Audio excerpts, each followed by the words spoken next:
Right. Well, David, I've known David somewhat informally over the years. He did a Nine Inch Nails video. My music was entitled the opening 7 credits. We discussed working on a musical version of Fight Club. I think that was about a year ago or so. And anyway, I'd just gotten done with, I was finishing up a long wave of touring with Nine Inch Nails last year, and got the call from David to say, would you be interested in working on this picture? And the idea of scoring a film is something that's always been very appealing to me, but I'd never set aside time to do it, and I was about to take an indefinite break. I just gotten married.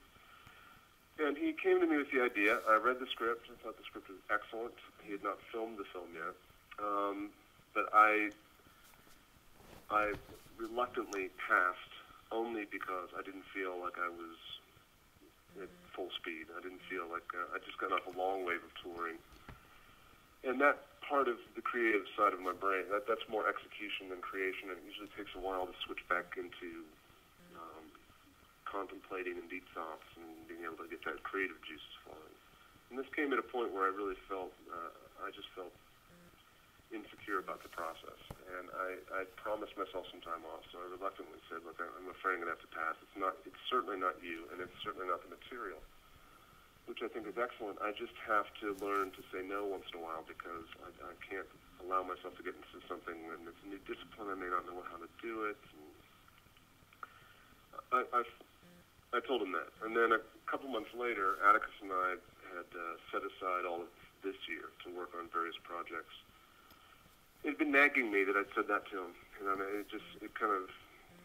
think about it all the time. So I got back in touch with him, just not to work on this movie, but just to say, listen, I just want to reiterate, it certainly wasn't you or the material. I just didn't feel like I didn't have my act together, and please keep me in mind in the future, and I'd love to work on anything with you. He said, well, I'm still helping him do Social Network.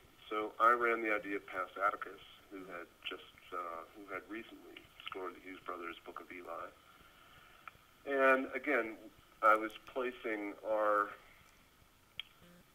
we'd started a creative momentum. We'd worked on How to Destroy Angels EP, and things really took off. And I thought, I don't want to mess that up, and I don't want to jeopardize that, because you can't always predict when the planets are going to align, and we were in a real flow. So I ran the idea past him. He was up for it. And then right away, we just kicked into gear on this. This would be late winter, early spring of this year. And at that point, the film had already been shot, so you sort of came in and, I mean, At that point, we both drove over to his office, and he had now shot the film, and it was in very early stages of editing, and he showed us about 40 minutes of a very rough cut. They had a few bits of temp music. Some of it was temp music that we had done with the Ghosts project for Nine Inch Nails. And some of it was just miscellaneous kind of modern rock music, not modern rock music, plopped in here and there.